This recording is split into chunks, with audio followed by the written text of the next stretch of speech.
첫 번째 주제는 졸로 본다. 표현이 좀 그런데 졸로 본다는 거는 조경태 의원이 국민의힘 의총이 국민과 당원을 졸로 보는 것이다. 장기판에 졸로 본다. 뭐 이런 의미죠. 조경태 의원의 얘기를 직접 들어보겠습니다.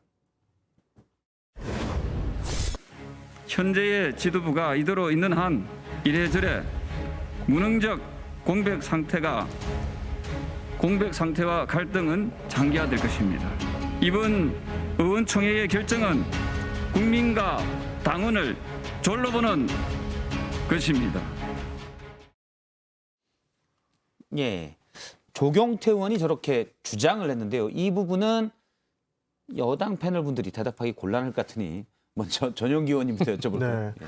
사실 뭐 어떻게 하자라는 내용은 없는 것 같습니다. 그러니까 당원들과 국민들을 무시한다라는 내용은 있는 것 같은데 어떻게 하자라는 게 없는 것 같아요. 근데 이해는 합니다만 사실 이준석 대표가 복귀하는 거 그 시나리오 말고는 더 이상의 방법은 없는 것 같습니다. 그래서 굉장히 진퇴양난으로 보이긴 하는데 조경태 의원이나 뭐 다른 의원님들 비롯해서 다들 한 말씀씩 하시잖아요.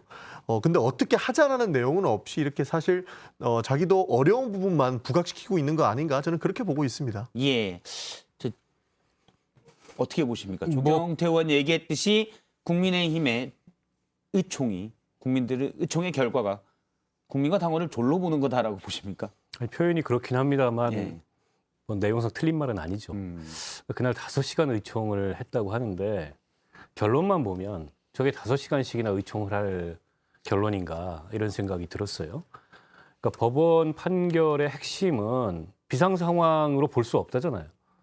그러니까 당원들의 총의로 선출된 당대표를 끌어내리면서까지 비상 상황으로 보이지 않는다. 이게 이제 법원 판결의 취지인데 지금 이제 국민의힘 의총의 결론은 비대위 직무도행을 통해서 또 다른 비대위를 구성한다. 예. 근데 그 법원 판결이 동일하게 적용될 수 있거든요. 이 상황에는. 그렇기 때문에 이거는 법원 판결의 취지를 부정하는 것일 뿐만 아니라 사실은 법원 판결보다 더 중요한 게 이걸 지켜보고 있는 국민들인데 국민들이 보기에는 여전히 납득이 안 되는 건 마찬가지죠. 그리고 좀 이따 얘기하겠습니다만 이 사태에 가장 큰 책임 있는 사람이 누굽니까? 예. 권성동 원내대표인데 권성동 원내대표가 남아서 또 이게 불 끄는 역할을 한다는 게 이해가 안 되는 거죠. 방화범이 불 끄는 걸 어떻게 세상이 이해하겠어요? 방화범이 불 끄는 건 이해가 안 된다. 네. 권성동 직무대행이 방화범이라고 보시는 거죠. 이 사태 비유하자면 그렇죠. 네. 이제 국민의힘 송파갑 파평윤님의 강동갑. 죄송합니다. 죄송합니다. 강동갑 파평윤님의 본을 바꾸면 안 되죠, 사람은. 예, 죄송합니다. 어떻게 보십니까? 예, 표현이 좀 그렇긴 한데 아까 박 의원님 말씀하신 대로 뭐 적확한 그런 비유를 들어서 말씀하신 걸로 보고 국민 당원 거기에 이제 추가하면 법원까지도 무시하는 그런 결정이라는 지적이 있습니다. 그런데 아까 전용기 의원 말씀하신 게 문제는 뭐 있다 얘기하면서도 어떻게 하겠다는 얘기를 못 하고 있다 그 얘기인데 지금 그런 상황이에요. 두 가지잖아요. 새 비대위를 하자. 뭐 예. 당원을 고치든 뭐 하든. 아니면 비대위 이전 체제로 가자.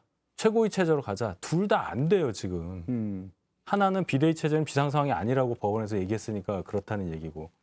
비대위가 들어온 순간 최고위가 해산이 되기 때문에 이걸 다시 돌린다? 돌려서 있다 하더라도 남은 최고위원이 한 명입니다. 권성동, 성일종 두 분은 당연직이에요. 그럼 나머지 최고위원들을 전국위원회에서 보궐선거를 해야 된다는 얘기인데 그것이 법원이 강조하는 민주적 정당성이 맞느냐는 또 생각도 해봐야 됩니다.